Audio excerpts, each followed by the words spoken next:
that. All right, how about Shohei Ohtani? I've been advocating that he should open, get 1 or 2 innings. That's good. He went 5 yesterday. Look, 9 strikeouts, 2 walks, gave up 1 run, season high 87 pitches against the Reds. You know what, Ronnie, though? Yeah. He was laboring. Now, I give him credit. He is so tough. He fought through it. And just at the moment, I thought, you know what? The Reds are about to open up on him. Bang, 100 up at the top of the zone. So he fought through it, showed a lot of guts, but he is laboring last night. Yeah, can we just assume that this guy can do anything he really wants to do? Absolutely. So that's the thing with Shohei. It's interesting that I think because they're building him up, they're trying to get ready to make a decision whether they're going to use him in a smaller place or they're going to use him as a starter. I don't know. I'm still not sold that a starter in the postseason is where he belongs. I'm more like, all I can picture in my mind is striking out Mike Trout, the end of WBC. I can envision that happening in October for the Dodgers. Isn't that harder in the real world, Ronnie? And getting a guy up, hey, when is he warming up? Do we use him or not? Does the other team, do we extend the lead? So now we had a 1-run lead. Now we have a 4-run lead. Do we sit him back down? Like, oh, no. Real world, it's tough, right? It's almost impossible. Yeah. I know what you're saying. That's what I'm saying. Opening takes that off the table. It does. First inning, second inning, sit down. And he can then concentrate the rest of the game on his. I have heard a bunch of former big leaguers saying, hey, he should be closing or should be doing those short stints. A lot of them have said that. But he is so routine orientated and he has this in his head that he can do both at a very high level. And the highest level for him is starting. I will say, though, he was laboring early, and the fact that breaking ball was nasty, then zap 100. I'm giving him credit. Yeah. Again, on a night where it's like you could see things could have unraveled, he didn't allow it to unravel. And they don't do it. All right, so we're kind of on the same page. I don't know if we're on the same page next. You're doing the showdown next. Have you done a showdown? Oh, I remember. Okay, so this next one, this guy, because I'm on deck when Shohei's hitting, this guy was talking so much stuff. I saw that. Oh, man, he was letting Shohei have it. And in my head, I'm like, Shohei, please shut this guy up. Please. And he booked him, and he hit it. And I turned around, and I stared at the guy. And I didn't hit the home run. I just stared at him. Like, okay, you can be quiet now. Because what did he say to him right there? I don't know what he said. I was up there, but this dude, I mean, obviously he was just talking stuff, and he was a good sport about it. Yeah, he was awesome. Yeah, I saw him hop on a Dodger podcast too. Maybe the Dodger Nation one. He made it about that. The heckler. Oh, did he? They got him on a live stream. Oh, okay. So he was talking. Whole game. The whole game, bro. The whole game. He was like, Shohei, you're over 10 or over 11. He said, don't worry, just throw it down the middle. I'm like, Shohei, please hit a homer, please. And he did. So, but the guy, like I said, he was a good sport. All game though. He was all game. Okay, so and then Kyle Raleigh, he made history this weekend. Hitting 49. Crazy. That I'm not saying like he wasn't good or anything before, because Kyle's always been a really good player. But to go for a 50? Yeah, in Seattle. Oh my gosh, in Seattle? As a catcher? What? Yeah, I mean, it's crazy. And it's not luck. Like this is this is from both sides of the plate. It's every day. They're not cheap. No. Like he's hitting. And didn't he win a Gold Glove last year, 2 years ago? Platinum Glove. I'm pretty sure he's got one. There you go. Well, this is crazy, bro. I know. I mean, to switch hit, like it's, as you know, it's hard. It's from one side. From one side of the plate, it's hard. You got to go 2 sides of the plate, and your pitcher's meeting, and your hitter's meeting. Yep. Got to put down the right fingers. Do you know what I'm saying? Like. Yeah, that's a demanding position. And it's even crazier in Seattle. In Seattle is what changes the whole game. It's a graveyard. Yeah, he did win a Gold Glove last year, so he's about to win. He gonna win a bunch of awards this year for sure. Yeah.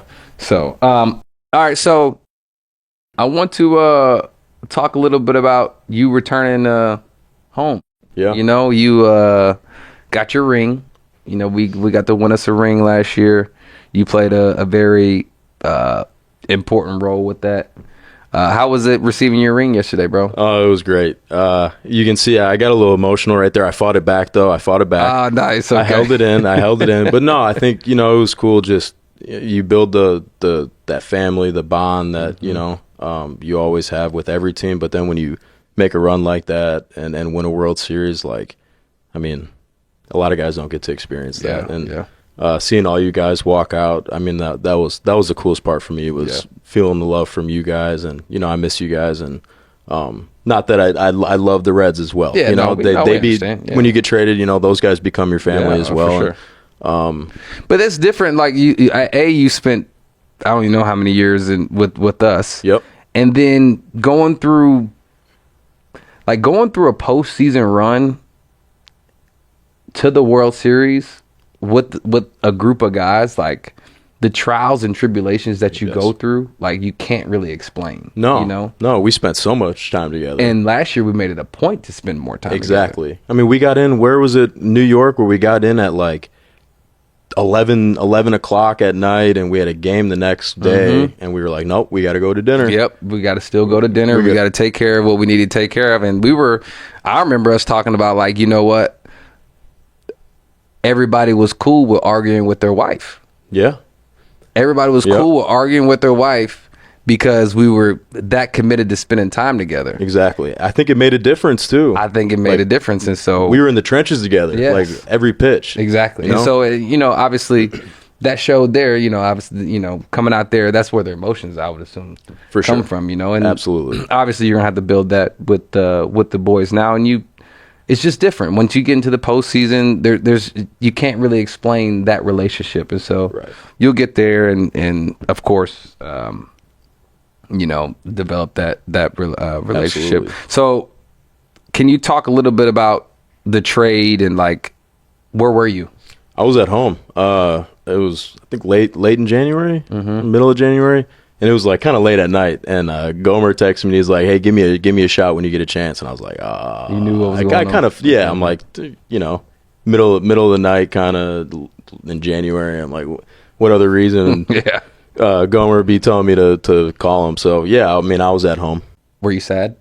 Initially, yeah. Like, you know, we just won the World Series. You know, it's still fresh. Not that, you know, anything can always happen. I wasn't really expecting it, but then again, you never know. You know, anything can change fast. So, initially I was sad, but then, you know, once I found out, like, oh, I get to play for Tito too, though, now, and, you know, kind of have a little bit of a different role. You get excited then too, but initially, yeah, man, I was a little sad. And so, and then you got to write, during that sadness, you got to write a little goodbye or see you later or whatever to the Dodger fans. And so, can you talk a little bit about going through that, writing that, and, like, kind of what Dodger Stadium or the fans, how that kind of played a part in you?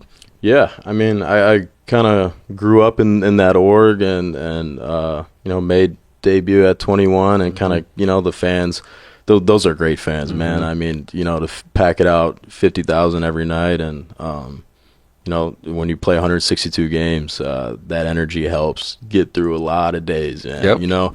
So, you know, I just wanted to let them know how much I appreciated them. And, you know, through when I blew my knee out, like, a lot of the fans were really supportive through that with me. So, I just had a lot of appreciation for them. And, you know, you don't want to write a whole essay, you know, but there's a lot more words you want to say. But just to let them know that you appreciate them, and you know, you love those fans, man. You know. So, and I want to go back to young Gavin. You like I said, you grew up in Wisconsin. Yep. Hooped. Yep. Played baseball. Any other sports? No, just basketball, baseball. And so, did you get recruited to play basketball? I didn't. No, I didn't end up playing long enough. Probably I stopped after going into my senior year. Okay. All baseball. All baseball. Then I was worried I was going to, like, break an ankle or something, come down on someone's foot. You know, I didn't want to miss my senior year of baseball. And senior year, you hit like 560 or something, right? Yeah, I mean, Wisconsin baseball is not. The competition ain't great. 560 is 560. Yeah, you're right. So, how was the process of going through the draft? Like, was it fun for you? Was it stressful for you? How was that? I enjoyed it. I was a little bit of a late riser, I guess. I was kind of expecting to be in the late second round, and I was like, I might have to probably go to school, which I was going to go to ASU. So that was kind of where I was thinking I was going to end up, and I kind of shot up late. And, you know, obviously if the Dodgers draft you in the first round, you're not going to say. You can't really say. No, but it was not stressful. You know, I just enjoyed my senior year playing. That was the last time you get to play with your boys you grew up with in school. So I just looked at it like, I'm going to have fun playing with my guys, and whatever happens, happens. So then you get drafted, and then you get into pro ball. Being from Wisconsin and what little, I'm not going to say little baseball, but it's definitely not the same as playing in a warm weather city. Yeah. You go to the minor leagues. This has to be a complete culture shock for you. Yeah, for sure. You know, it's the first time you get around different Latin country guys, and that's a whole different culture, you know. And yeah, I mean, I was 18, Wisconsin. You don't really know what to expect until you walk in the clubhouse, and it's like, okay, I got some learning to do, you know. So yeah.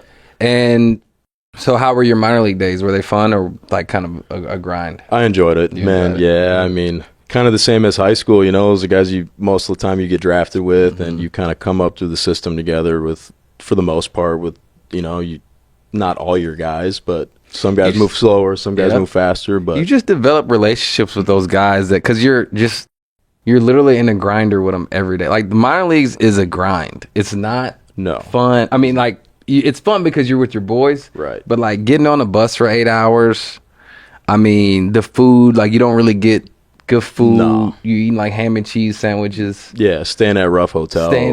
Cities aren't great until maybe you get to AAA. Yeah, you know. Yeah, it's a grind, man. It's a grind. It is. It's a grind. It is. Staying at the Red Roof Inn in Lake County, Ohio, I'd be like, where am I right now? Yeah. You know? And I still have a lot of friends that I played minor league ball with that didn't make it, but you just develop relationships, and then you just become boys with them. 100%. And so you still have a lot of your boys. Seven of my best men. 3 of them are my guys I got drafted with that I played with for years in the minor leagues. Yeah, you know? It's like so that'll tell you right there. Yeah, exactly. Yeah. So then you come up. I actually remember seeing your first hit. I was in y'all were playing a day game. We had a night game, and I seen Gavin Lux. I mean, everything, you know, around MLB Network, it was just going crazy. You're debuting. And that was first pitch, right? Your first pitch you saw, you hit a single up the middle. Single. Right off the end of the bat.